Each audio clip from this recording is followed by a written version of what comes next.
Olá, bom dia. Hoje é terça-feira, 30 de agosto de 2016. Eu sou Paula Paparelli e esse é o Bom Dia Baixada ao vivo pela Santa Cecília TV. Hoje é o Dia Nacional da Conscientização sobre Esclerose Múltipla. Por esse motivo, recebemos em nossos estúdios Maria Patrícia Vasques, diretora da Associação dos Portadores de Esclerose Múltipla da Baixada Santista, e o Dr. Rubens Amaral. Vamos às notícias do dia. O quarto dia de julgamento do processo de impeachment no Senado, a presidente afastada Dilma Rousseff apresentou a defesa e voltou a afirmar ter sido vítima de um claro golpe de Estado. Vale lembrar que Dilma é acusada de cometer crime de responsabilidade. Ela discursou por cerca de 45 minutos antes de responder às perguntas dos senadores e voltou a afirmar que não cometeu nenhum ato ilícito. Dilma disse ainda que a decisão de levar adiante o processo contra sua destituição afronta o desejo de mais de 54 milhões de brasileiros que a elegeram em 2014. Como vocês podem ver, não tem como a gente não falar sobre impeachment. Esse é o assunto nacional. A gente sempre abre com temas nacionais, sobre política e economia. A gente sempre abre o programa. Primeiramente, gostaria de agradecer os nossos entrevistados. Patrícia, é um prazer receber você. E o mais importante, sempre levando informação diferenciada para o telespectador, que essa aqui é a nossa missão do Bom Dia Baixada. Doutor, prazer enorme, como sempre, receber o senhor. Bom dia a todos. Bom dia, Patrícia. Bom dia. E falar sobre impeachment, né? Impeachment, né? Será que sai hoje? Será? Qual a sua opinião? Como é que o senhor vê esse momento atual que estamos vivendo aí? Eu acho que a presidente ontem fez a sua defesa. O dia mais esperado, né? Diante de tantos meses aí. Mas a impressão que eu tenho é que isso foi um cumprimento de rito, porque parece que realmente o que ela fala desses 54 milhões de pessoas que votaram nela, eu acho que ela esqueceu que muitas dessas pessoas estão completamente decepcionadas pelo motivo pelo qual foram enganadas, né? Numa campanha que sabidamente enganou todo mundo, né? Então, eu acho que os senadores estão conscientes, eu acho que ela vai se afastar definitivamente, é a minha opinião. Esse processo todo, as discussões, parece até que os senadores eles esquecem que eles estão ali no julgamento e não discutindo simplesmente uma lei, uma aprovação, aquela bagunça desses últimos dias. Como é que o senhor vê isso, doutor Rubens? Eu fico assim impressionado com o custo de tudo que a gente faz no Brasil, é tudo muito custoso, né? O dinheiro gasto para esse processo de impeachment, o dinheiro gasto para manter uma presidente afastada com 160 funcionários à sua disposição, um Congresso com uma porção de senadores, deputados viajando para lá e para cá e o processo se arrastando. A coisa tinha que ser mais rápida, como nos países mais efetivos, com maior agilidade, né? Já ontem mesmo um senador falou que ele estava iria votar hoje pela 5ª vez. É um absurdo, né? Eu acho que esse rito é demasiado. Culpada, sai. Se ela é culpada de responsabilidade civil, tchau, afasta. Não tem que ficar essa discussão todo esse tempo. O povo brasileiro não merece, o país não tem tempo mais para ficar discutindo essas coisas. Nós precisamos ir para frente, o Brasil precisa ir para frente. Nossos filhos precisam ter um país sério, né? E nós estamos patinando. Eu acho que o Brasil, ele tem essa necessidade de seguir em frente, né? E eu acrescento algo aí ao que o senhor falou. São poucos os que sabem, mas mesmo ela sendo destituída, a presidente sendo realmente afastada, o impeachment realmente acontecendo, pouca gente sabe, mas ela ainda vai ter direito a assessores, ela ainda vai ter direito a seguranças, ela ainda vai ter direito a muitas coisas e quem vai pagar a conta, como sempre, doutor, somos nós, né? A gente vê os políticos da Inglaterra, né, chegando nos seus carrinhos com eventualmente nenhum assessor, entram numa casa que dá para a rua, onde eles podem ser abordados, né? Que coisa, é um país rico, tendo uma postura correta, não de pobre, mas de humildade, do que é certo, de respeito ao dinheiro público. E aqui, um país de pobre, gastando uma fortuna para manter 2 governos, um efetivo, que é o governo, o presidente interino, e outro, uma afastada, com 160 funcionários à disposição. É você que está em casa que está pagando, eu, a Paula, a Patrícia. É, um país pobre com postura de país rico. Nem Patrícia. com postura de país rico, né? Que nem ele falou lá, não é feito dessa forma, né? Nem isso, na verdade. Isso, né? Mas gostei, agindo como se fosse, gastando como se fosse. Nesse Gastando o que sentido. não tem, né? Gastando o que não tem, o que só preocupa, né? Você como uma cidadã brasileira, Patrícia, como é que você analisa toda essa situação? Principalmente do ponto de vista da saúde, que é que você veio falar sobre isso aqui. Mas essa questão econômica, política do país em relação ao impeachment, como é que você avalia É bem isso? o que o doutor falou. Eu acho que é muito tempo discutindo a mesma coisa, eles votando a mesma coisa e que já deveria estar resolvido, né? A gente está parado num país há quase um ano, né? Até desde o tempo que ela saiu até agora que ela está tentando voltar, a gente fica sem nada a resolver, nada vai para frente. Eu fico E a área da imaginando. saúde também fica parada. Eu imagino porque a gente fala aqui sobre o mesmo assunto todos os dias e todos os entrevistados a gente sempre pergunta quase a mesma coisa em relação ao impeachment. Eu imagino lá em Brasília esse assunto e maçante. Os brasileiros eles estão realmente cansados em relação a isso e aposto que talvez muitas pessoas que votaram na presidente, ela não tem mais aqueles 54 milhões de votos. Não votariam de novo. Muitos talvez não votariam nela novamente. Concorda, doutor? Concordo plenamente. Eu acho que aquela eleição foi uma eleição... até tem um aspecto que dizem muitas pessoas que acreditam que eventualmente possa ter havido fraude nas urnas, né? Isso é uma coisa que... Isso é uma coisa feia, uma né? coisa muito interessante, se você pode lembrar, o Aécio Neves estava na frente até acho que nem uma hora antes de fechar as eleições. E aí, de uma hora para outra, ela subiu. Quem sou eu para... Não tenho nenhum dado, mas há um comentário dessas tais urnas eletrônicas. O que chama atenção é que essas urnas eletrônicas não foram aprovadas por países de primeiro mundo, né? Há alguma coisa, se nós estamos falando do nosso país que tecnologicamente está muito atrás de outros países, como Estados Unidos, Canadá, Inglaterra, por que esses países não aprovaram a urna eletrônica? Fica aqui uma pergunta para a gente responder, né? Eu acho que, quem sabe, daqui a uns 5 anos a gente não levante essa lebre. Porque Quem o país sabe? a sensação é que o país está atrasado 5 ou mais. E aí, golpe, o que seria golpe, né? Bom, e ainda sobre esse assunto, a proposta de antecipar as eleições presidenciais ficou fora do discurso de Dilma no julgamento do impeachment. A presidente afastada tocou no tema apenas indiretamente, a fim de evitar uma divisão ainda maior dos governistas, que na maioria são contrários à ideia. Movimentos sociais que também apoiam Dilma consideram um erro insistir na proposta do plebiscito. O assunto só veio à tona durante um interrogatório em resposta à senadora Vanessa Graziotin. Tá aí, ela não quis levantar a lebre que ela mesmo vem levantando, que assim, se ela, no caso do impeachment não acontecer e ela voltar a assumir o cargo, diz ela que colocaria, talvez traria novas eleições. O que a senhora acha, doutor? Uma incoerência total, porque Não é? se ela está sendo submetida a uma avaliação e ela, por exemplo, é absolvida, mostra que ela não deve nada a ninguém, continue no cargo. Ou ela está confiante demais que os 54 milhões votariam nela novamente. Ou ela tem certeza absoluta que ela vai sair. Exatamente.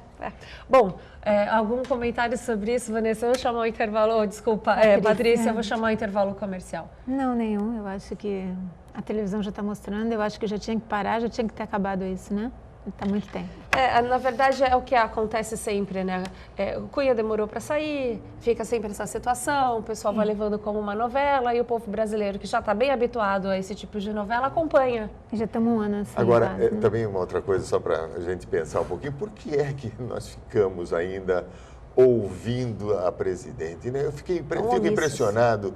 Se eu fosse um senador com o meu voto já, lógico que eu já tenho o meu voto, não vou mudar o meu voto com o que ela fala. Porque ela vai falar alguma coisa. Porque nós já temos, né, uma história né? Muito bem.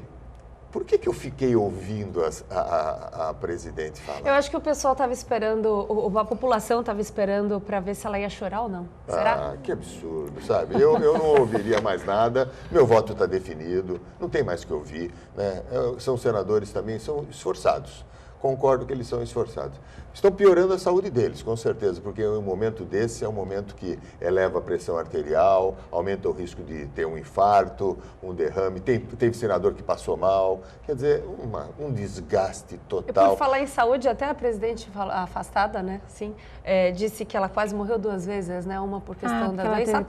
Apelou, já tá, não chorou, mas falou sobre quase morte 2 vezes. Não começou a passar mal que nem da outra vez? Não começou. Doutor, difícil, hein, avaliar um diagnóstico desse. Difícil até porque a mentira agraçou nesses últimos 12, 13, 14 anos no Brasil. Essa é a verdade. Nós fomos abalroados por muita mentira, né? E o que entra na nossa casa, as notícias que os jornalistas trazem, por mais competentes que o sejam, trazem notícias de um governo que mentiu esse tempo todo. Doentes realmente estão os brasileiros que estão em casa sem emprego, tendo que alimentar a família, tendo que... Isso sim é o que vai onerar mais para frente, se já não está onerando, a questão da saúde pública, né? A saúde pública e, veja só, isso por décadas, no meu modo de entender. Porque os meus filhos, os meus netos conheceram isso. Estão vivendo isso, as dificuldades disso. Jovens que estão indo para fora do Brasil. E outro dia eu vi uma pesquisa da USP mostrando que não são quaisquer jovens que estão indo para fora do Brasil, são os que têm muita competência. Fugindo. E nós precisamos desses jovens aqui para recuperar esse país. As pessoas estão indo embora desse país. Por quê? Porque não os recebe com o devido respeito. Nós não podíamos ser vítimas da mentira. Nós podemos ser vítimas das dificuldades. Normal, nós vamos superar. Agora, mentira, aí é traição. Nós fomos traídos por um governo de 12 a 13 anos. Ainda temos muito o que discutir hoje. O Bom Dia Baixada está só começando. Nós vamos para um rápido intervalo. Voltamos já. Voltamos com o Bom Dia Baixada. O atendimento de urgência do pronto-socorro da Zona Leste de Santos vai ganhar um novo endereço a partir de quinta-feira. O novo local é a Avenida Afonso Pena, número 382. A mudança é provisória e acontece porque o PS da Zona Leste será totalmente demolido para a construção de um novo equipamento no mesmo local. De acordo com informações da administração municipal, o imóvel temporário recebeu todas as adequações necessárias para manter a mesma média de atendimentos e tem o mesmo número de salas. Os pacientes que necessitarem de ortopedista receberão o primeiro atendimento no prédio provisório e serão encaminhados para o antigo PS Central para exames e consultas com especialistas. De acordo com a administração municipal, o transporte é de responsabilidade pública. Tá aí, vamos ver o que vai acontecer, né? A gente fica acompanhando. Por falar nisso, doutor, a reforma desse equipamento de Santos é extremamente necessária. É muito necessária. Nós precisamos mesmo ter pronto-socorros eficientes e dando resolutividade ao sistema. Ontem mesmo nós estivemos debatendo sobre esse fato. Uma coisa muito interessante é que pronto-socorro tem que ser eficiente para aquilo que ele foi feito, ou seja, casos de urgência e emergência, e não para consulta eletiva. Quando a gente vê pronto-socorro lotado, é porque alguma coisa aconteceu de errado na rede básica. Sim. Ou seja, quando o paciente tem dificuldade para ter acesso aos médicos da rede básica, ele vai ao pronto-socorro por coisas desnecessárias no sentido de emergência ou urgência. Ele vai trocar uma receita, vai consultar por um quadro de gripe, de resfriado, que ele poderia ter acesso na rede básica. O que acontece com isso? Torna pletórica a sala de espera do pronto-socorro. Lógico que o pronto-socorro tem uma classificação que os médicos usam, que é a classificação de Manchester, que classifica se a pessoa deve ser atendida rapidamente, se ela pode esperar um pouquinho ou se ela pode aguardar bastante. Essas pessoas que vão para consultas eletivas vão aguardar mais. Mas essas pessoas deveriam estar na unidade básica de saúde. Porque muitas vezes essas pessoas vão gripadas com doenças infecciosas que poderiam ter sido tratadas na unidade básica de saúde e elas vão ao pronto-socorro, ficam numa sala de espera, contaminando eventualmente outras pessoas que estão ali. O sistema precisa ter uma lógica melhor para que no pronto-socorro só estejam aqueles casos que necessitam realmente de pronto atendimento. Isso é cultural, é educacional e tem que ter gestão para que isso aconteça. Senão nós vamos ter sempre, é cultura mesmo, sempre os pronto-socorros lotados, porque as pessoas veem no pronto-socorro o jeito de solucionar o problema dela rapidamente, quando isso deveria ser feito na unidade básica de saúde. Essa lição de casa nós ainda precisamos fazer. Então, como lição de casa, vamos só repetir uma questão que eu acho que agora é um momento de você de casa, e esse aqui está o nosso papel, de levar sempre informação. Quando eu falo informação diferenciada, é nesse quesito. Está aqui o doutor explicando como é que funciona o sistema de saúde de um município, por exemplo. E aí é onde você avalia e é onde você escolhe a pessoa que você quer escolher como prefeito da sua cidade.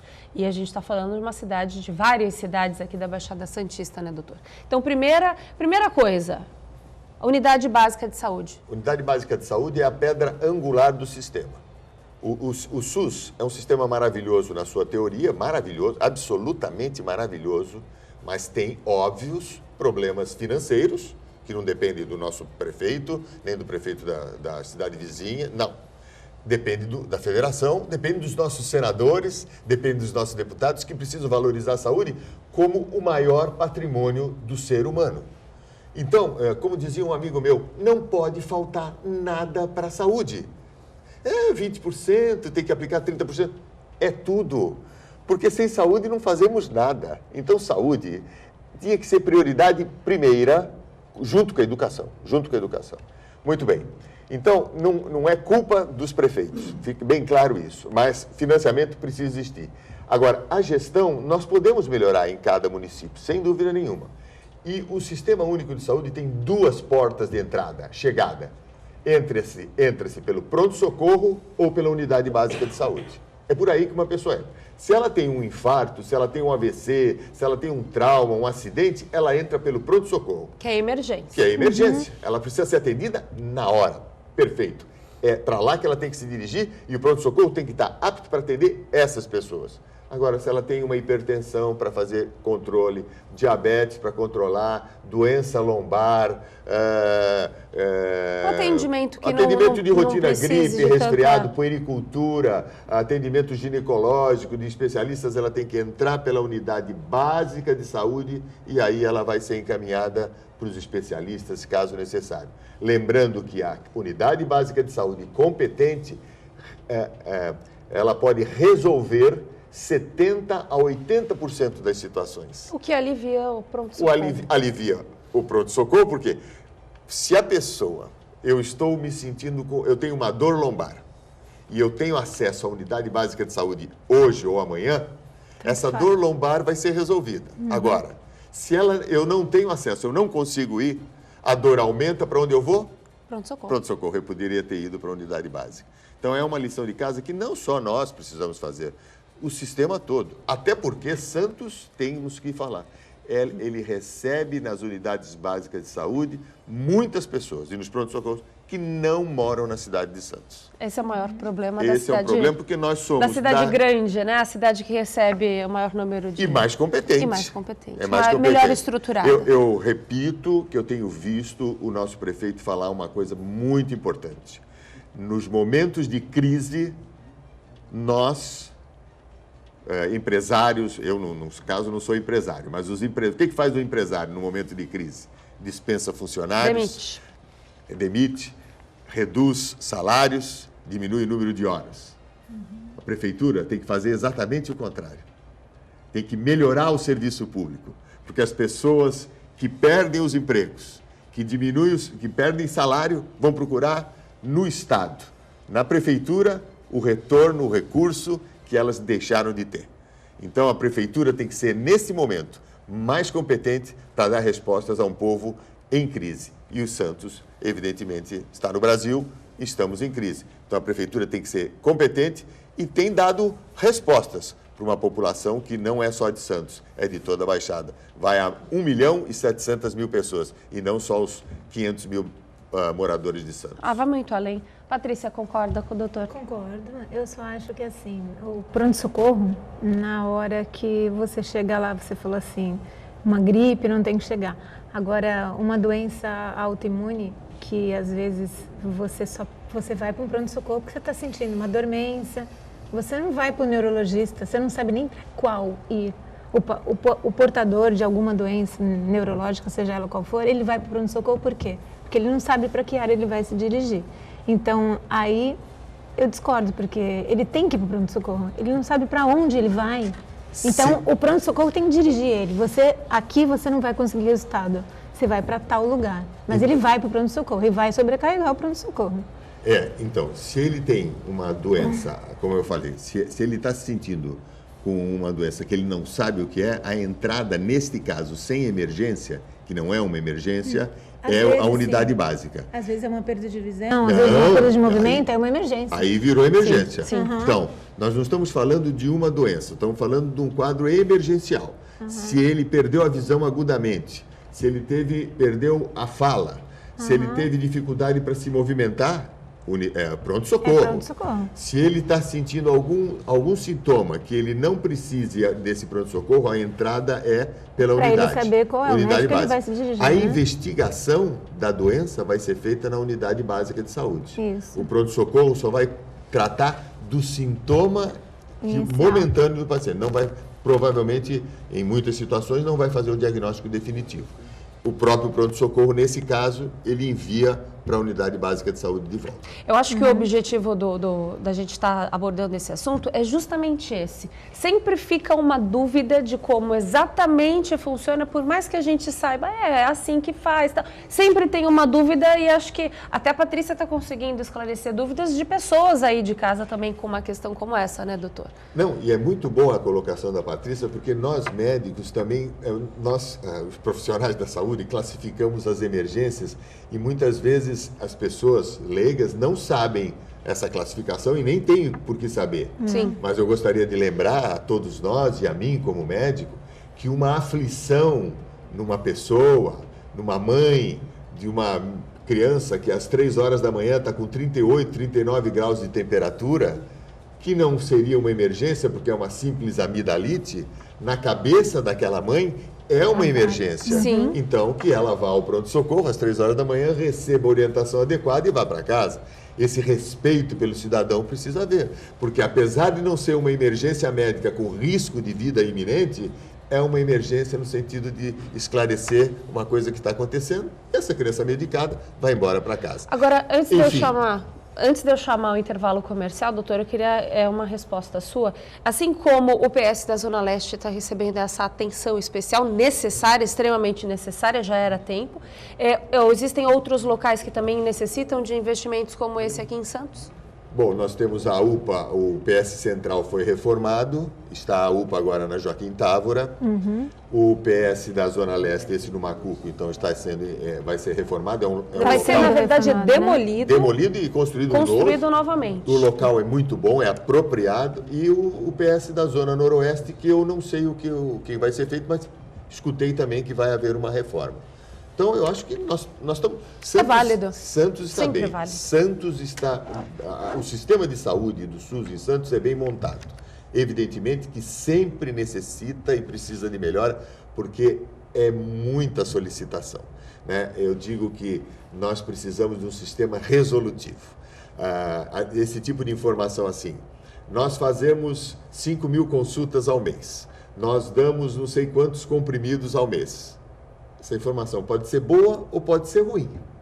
Porque se eu tenho uma pessoa, por exemplo, isso eu bato muito nisso, eu tenho uma pessoa, um hipertenso, um diabético, que deveria visitar a unidade básica de saúde 3 vezes ao ano. Ele está indo 6, ele está indo 8, está indo ao pronto-socorro, é porque nós não estamos controlando a doença dele. É verdade. E isso precisa ter gestão clínica, que passa por médicos absolutamente capacitados, acesso ao remédio, acesso a exames, para que o paciente fique em casa, né? Privilegiar um sistema que resolve, resolutivo. Nós temos que focar nisso, porque nós estamos fazendo muita consulta, nós estamos fazendo muito exame que não resolve. Sim. Você pergunta para uma pessoa, ela fala assim, volta e meia eu escuto isso, eu estou fazendo um tratamento. Pois não, qual é o tratamento que a senhora faz? Eu vou no médico, a cada 3 meses ele me pede exames. Minha senhora, a senhora não entendeu a pergunta, qual é o tratamento que a senhora está fazendo? Pois é, doutor, eu vou no médico a cada 3 meses e ele me pede exames. Isso não é tratamento. E o pior de tudo, muitas pessoas não sabem que doenças são portadoras. Quer dizer que nós temos que fazer um projeto tanto de gestão quanto de educação, né? Tanto para médicos quanto para a população, né? Tá certo. Próximo bloco a gente fala sobre esclerose múltipla. É hora da Patrícia falar bastante e levar informação para você que está em casa. Então fique com a gente. Voltamos já. Voltamos com Bom Dia Baixada. O país tem quase 10 milhões de trabalhadores sem carteira assinada, segundo informou a PNAD, contínua pesquisa da Fundação Getúlio Vargas. De acordo com um estudo, a tendência é de que o número de contribuintes individuais aumente, principalmente porque o mercado não esboça a reação da crise neste ano. Especialistas explicam que quem trabalha por conta própria se enquadra na categoria de contribuinte individual, que pode e deve continuar a contribuição para o INSS. Pois é, quem trabalha por conta própria nessa situação que está aí, quem trabalha por conta própria, principalmente porque está desempregado, pode ter sérios problemas de saúde, né, doutor? Nossa senhora, que dificuldade, Ô, né? crise, mas a passar a gente tem que acreditar, faz bem para a saúde. Acreditar é ter esperança. É muito bom, ter esperança ajuda muito a melhorar tudo. E a gente está levando esperança a partir de agora para você, esclarecendo um problema que acontece, e muito, né, Patrícia? Muito comum. Mas que pouquíssimas pessoas têm acesso a essa informação.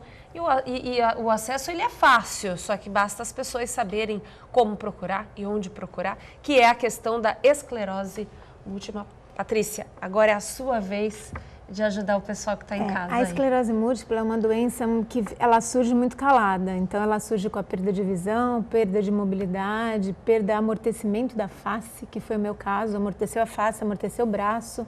Então, você fica desesperado porque é uma coisa que você nunca sentiu. O que você vai? Procura o pronto-socorro. Pronto-socorro, às vezes, não consegue diagnosticar. Você vai procurar. Eu, no caso, fui para o lugar certo. Porque como eu sou da área de saúde, eu sou farmacêutica, eu fui para o neurologista. Em 15 dias eu descobri a doença. Mas a doença é uma doença calada, então se você não descobrir ela rápido, você fica sem os movimentos do braço, das pernas, você fica sem a visão, você fica sem a fala. Então você tem que descobrir a doença rápido, de pronto atendimento. Então você não pode demorar 2 anos, se você demorar 2 anos você tem sequela. A doença é uma doença que inflama os neurônios. A partir do momento que eu inflamo o meu neurônio, ele, depois de um tempo de inflamado, ele rompe. Depois de ele romper, ele não funciona mais. Então, se você rompeu a área que movimenta as suas pernas, você não movimenta nunca mais. A área que movimenta a sua fala, você não fala mais. Então, é uma parte importante. Você não tem que ficar 2 anos para descobrir. Eu tenho alguns portadores que demoraram 2 anos. Tenho portadores que ainda não conseguiram fechar o diagnóstico. Porque, assim, a gente tem 2 centros de atendimento. Um na Santa Casa, nós tínhamos um no Guilherme Álvaro e a Unimes ajuda a gente atendendo. Então, mas assim, é muito pouco, porque a demanda é grande e os profissionais que atendem, os neurologistas que estão capacitados para atender, porque tem neurologista que fala assim, eu não vou tratar a esclerose múltipla. Então, não adianta a pessoa ir em qualquer. Então, acabam chegando em mim, Patrícia, qual neurologista especializado? Quando chegam em mim, a pessoa, em 15 dias, já está fazendo a pulsoterapia, que é a medicação de ataque, que com isso desinflama o neurônio e ela não perde a visão, não perde a mobilidade. Já praticamente iniciando o tratamento aí. É um tratamento de ataque, a pulsoterapia. O tratamento em si é o interferon. Depois que a pessoa perdeu aquilo tudo que ela começou a perder, a falta de sensibilidade, são coisas mínimas. Assim, eu comecei com uma anestesia de dentista. Você fala assim, que isso? Amorteceu a face, de repente, amorteceu o braço. Do dia para a noite. No dia seguinte eu não andava, no outro dia eu já não estava enxergando. Então é assim, 15 dias para mim foi importante a descoberta. De repente hoje, eu tenho a doença há 20 anos, de repente eu hoje não andaria. Hoje eu ando, se você fala olhando para mim eu estou ótima. Então, a importância de você descobrir rapidamente é muito importante. Doutor, para o pessoal de casa poder entender ainda melhor, temos 2 especialistas aqui justamente para isso. O que é a esclerose múltipla? A esclerose múltipla é uma doença neurológica, crônica e que ainda não tem cura, mas tem excelente tratamento. Vejam, vejam a Patrícia. Patrícia anda bem, tá fala bem, se movimenta completamente bem. É uma doença do cérebro e dos neurônios, como falou a Patrícia. Então, os neurônios, eles são células nervosas que emitem eletricidade e impulsos que levam as ordens para o nosso músculo se mexer, para nós piscarmos, para nós enxergarmos, para nós defecarmos, para nós urinarmos. É assim que as ordens chegam, partem do cérebro. Esses neurônios têm axônios, são os fiozinhos que saem do neurônio. Esses fiozinhos que saem do neurônio são revestidos por uma substância que se chama mielina. Para quem está em casa, para nos entender, é como se fosse um fio encapadinho direitinho. Isso se chama mielina, essa bainha de esfingomielina, ela é uma bainha proteica que reveste esse fio. Por algum motivo, que exatamente isso está em estudo, a medicina não conhece, as células de defesa do próprio corpo, ou seja, os anticorpos, entendem, por algum motivo, que também a ciência ainda não chegou a entender bem esse processo, essas células de defesa do corpo, os anticorpos, entendem que a bainha de mielina é uma coisa estranha ao organismo. Ora, se é uma coisa estranha, eu reajo contra. Vai combater. E eu faço uma lesão nesse fio. Eu desencapo o fio porque eu destruo a bainha de mielina. Portanto, a partir daí, os sintomas aparecem. Foi o que aconteceu com a Patrícia, os sintomas aparecem. E ela mesmo já falou, o tratamento de ataque é rapidamente os médicos matarem esses anticorpos para que esses anticorpos não reajam contra a bainha de mielina e os sintomas sumam. Como faz isso? Tomando imunossupressores em dose alta numa fase inicial e depois mantendo a pessoa com uma dose adequada. Isso deve ser feito com gente, não só neurologista, mas neurologista especialista no tratamento de esclerose múltipla. Então, qualquer tipo de sintomas como esse que nós falamos, né, Patrícia? O amortecimento, explica um pouco melhor, doutor. Então, como são sintomas vagos, né? Os sintomas mais comuns são esses mesmos, dificuldade para falar, para enxergar, parestesias, são amortecimentos que aparecem no corpo, fadiga, muitas vezes dificuldade para evacuar, para urinar, cansaço, perda de humor, enfim. Os sintomas são vagos, que podem surgir em várias doenças.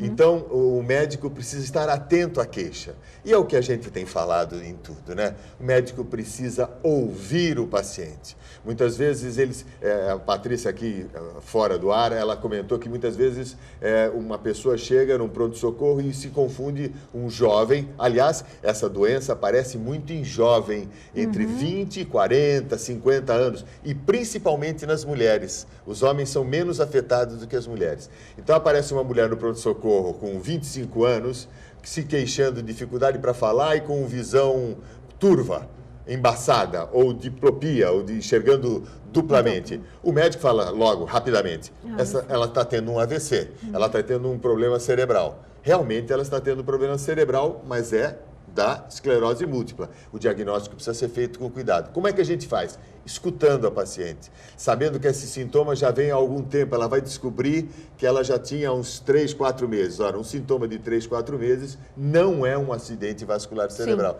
mas isso precisa tirar uma história. Mas o diagnóstico de esclerose múltipla é um diagnóstico que inicia-se com uma boa história, é conhecendo bem, ouvindo bem o paciente. E o paciente, ele procura um neurologista? Ele procura um médico do pronto-socorro. Não, ele não sabe o que tem. Ele não sabe o que tem. A partir do momento que ele já tem alguma direção depois, ele é um neurologista que faz esse tipo de tratamento. Aí é um neurologista especialista em esclerose múltipla. Todo neurologista, ele encaminha. Ele pode falar, eu não trato, mas ele encaminha. Encaminha. O meu primeiro neurologista, ele não era especialista, ele me encaminhou, ele fez os exames necessários e logo de cara ele diagnosticou e me encaminhou para um especialista. Então, o neurologista, mesmo não tratando, ele sabe encaminhar para o neurologista que sabe tratar da doença em condições. Agora, além dos especialistas, Patrícia, eu acho que isso você traz aqui com excelência, existem lugares que recebem bem essas pessoas, que dão aquele amparo para as pessoas que têm essa questão? Existem associações. Aqui Sim. na Baixada existe a nossa associação, em São Paulo existem 3 associações, que é uma área muito grande, né, São Paulo. Nos outros estados menores também existem, mas pequenas.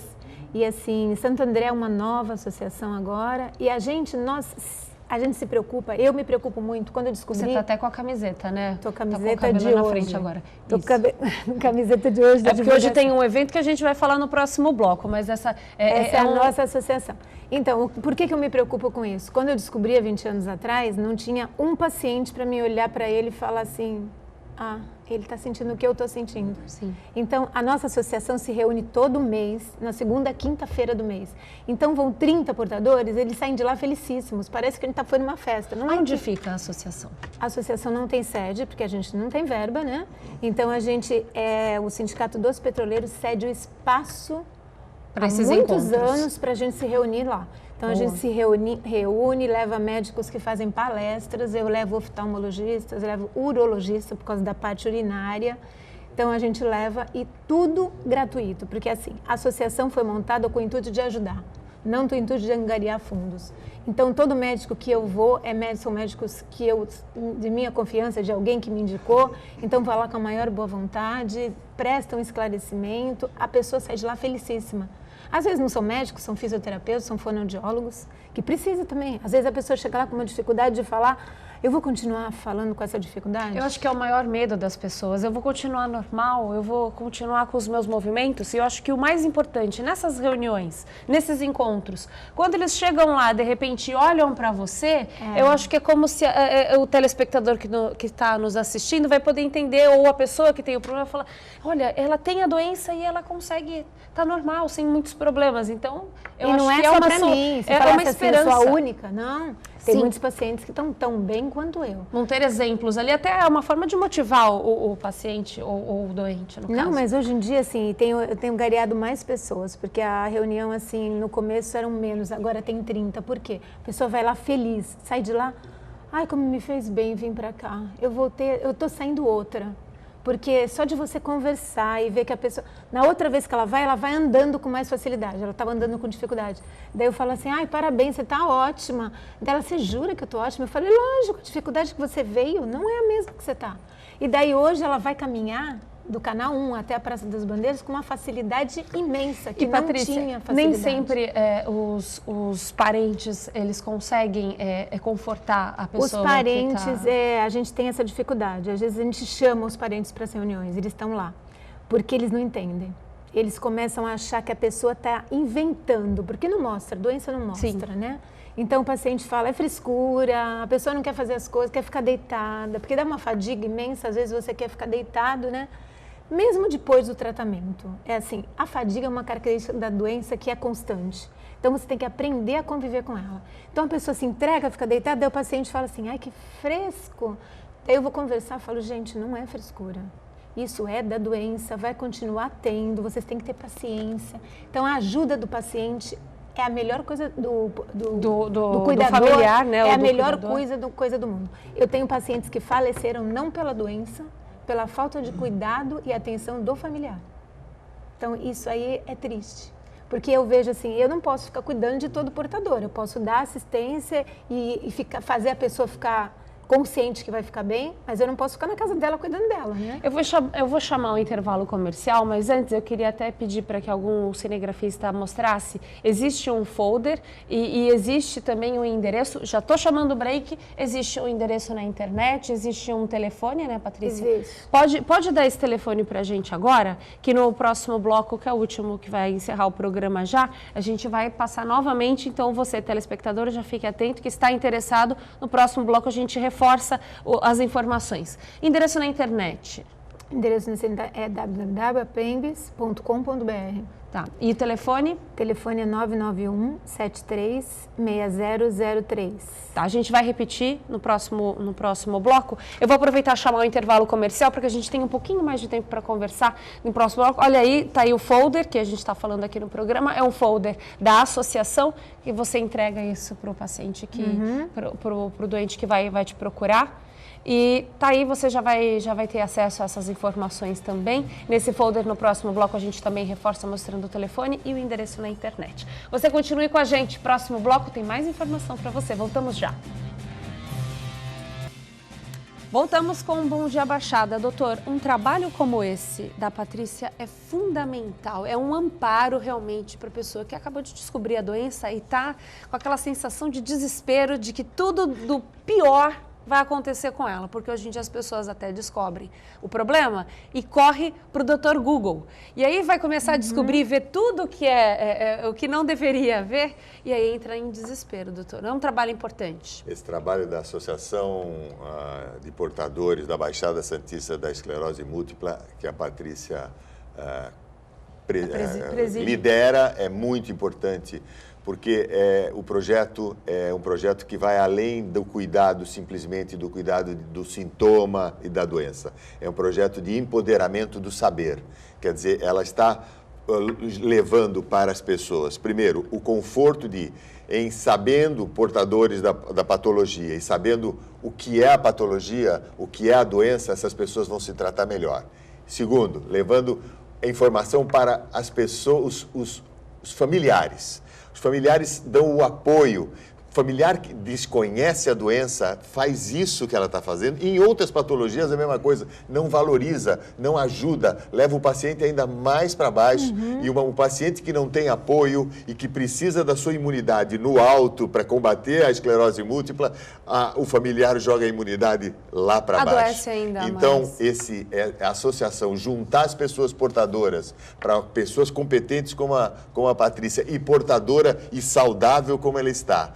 Falar, empodera. Isso é muito bom. Parabéns. Patrícia, obrigada. Agora hoje tem uma caminhada importante que eu acho que chama a atenção. Que é para divulgar, né? Divulgar, exatamente. Fala então, um pouquinho a caminhada começa no canal 1. A gente vai fechar, a gente pediu autorização da prefeitura, a gente vai fechar a área da praia perto da próxima área, quer dizer, próxima à ciclovia. E vai fechar do canal 1 até a Praça das Bandeiras, vai durar 1 hora essa caminhada. Vamos parar na Praça das Bandeiras e começar o pessoal que está lá divulgar a doença. Então, a gente no caminho não vai divulgar porque você vai andar e mostrar a faixa, né? Quando a gente chegar na Praça das Bandeiras, que a gente pediu autorização, lá vai ter o toldo, a gente vai levar informação, explicar um por um. Então, assim, vai ser importante. Então, a gente até 1 hora da tarde está fazendo essa divulgação. Até porque, só para lembrar, hoje é o Dia Nacional de Conscientização. É o dia de falar da doença, de levar informação para as pessoas. E aí vem a pergunta, ela tem cura ou você tem um controle da doença? Não, a doença não tem cura. Pelo menos até agora. Pode ser que cientificamente, como o doutor falou, venha a descobrir. Se vocês sabem o caso da diarista, ela fez transplante de medula óssea, diz ela que vai ficar boa. Eu não sei, a gente não sabe, uma né? atriz que também tem esse problema. Tem gente que falou para mim assim, Rodrigues. Patrícia, eu vou fazer transplante de medula. Eu falei, não, você não vai fazer transplante de medula óssea, você vai esperar, porque isso está muito novo. Você não está bem? Você vai levar, você vai continuar com o seu tratamento. Então, mas todo mundo vê alguma coisa nova, eu quero fazer. Nossa, teria muitas coisas, né, para a gente falar em relação à gestação, em relação aos tratamentos. E uma questão que as dores que as pessoas sentem, eu te perguntei isso antes do programa começar, e eu acho interessante, para quem gosta de medicina alternativa, pode procurar uma acupuntura, vai diversos... O Pilates. O Pilates porque não é agressivo, né? Você fazer uma musculação é bom porque você mexe com os músculos, mas você vai fazer uma coisa da forma errada. Então, o Pilates é uma coisa mais lenta, e você não para com seus músculos, você movimenta do mesmo jeito e você está fazendo uma coisa menos agressiva. O que as pessoas podem encontrar no site? A gente pode puxar novamente aí a imagem do nosso folder, do folder que a Patrícia trouxe para a gente. Inclusive tem telefone, tem o site. O que a pessoa encontra no site? O nosso site tem informações sobre a doença, tem casos, tem fotos das reuniões. Informações oficiais sobre a doença. Sai o dia da doença, no site a gente coloca sempre o dia da reunião da doença, não, o dia da reunião. Então, assim, é muito importante quem se interessa entrar no site para dar uma olhadinha e, tendo dúvida, me liga. Tem sempre a data, tem o seu telefone. Tem que, tudo. aliás, você comentou que tem pessoas do Brasil inteiro que te procuram. Esses dias eu falei com uma de Manaus. Olha o telefone aí, só para a gente reforçar. Então, é do Brasil inteiro, não é só daqui. Então, isso é muito ótimo. E não precisa pôr o site, não. Colocando o meu nome, a pessoa descobre. Então, Patrícia Vasques, é assim que procura no Google? Coloca Doutor Google? O pessoal coloca esclerose múltipla, às vezes coloca Patrícia Vasques, aparece. Eu sei que eu falei assim, como meu nome foi parar tão de repente? Eu não sei se é por causa do site, alguma coisa assim, você coloca, O site aparece. é atualizado, então isso atualizado. ajuda na busca. Doutor, eu quero agradecer a presença de vocês, é sempre bom. Eu adoro quando a gente fala sobre política e economia, mas eu amo quando a gente fala sobre saúde, porque a saúde a gente cuida diariamente. Se a gente não tem saúde, a gente não consegue fazer mais nada na vida. Não consegue trabalhar, não consegue nem dar e receber carinho quase. Não é isso, doutor? Amém. Mesmo. Adoro receber o senhor aqui. Eu que agradeço. É um prazer Obrigado. enorme. Patrícia, e sempre que você tiver novidade para levar para a nossa população, você, por favor, entre em contato com a gente ou volta aqui no programa. Obrigada, Paula, foi ótimo. Obrigada, viu? Obrigada. Gente, o Bom Dia Baixada, infelizmente, fica por aqui para você. Uma excelente terça-feira, uma terça-feira cheia de saúde para você, que foi o tema do nosso programa de hoje. Te espero amanhã às 8h05. Lembrando, para você que pegou o programa pela metade ou a partir de um certo tempo que já não conseguiu pegar as informações necessárias, esse programa de hoje reprisa às 5 horas da tarde aqui na Santa Cecília TV. Te espero amanhã às 8h05. Até lá.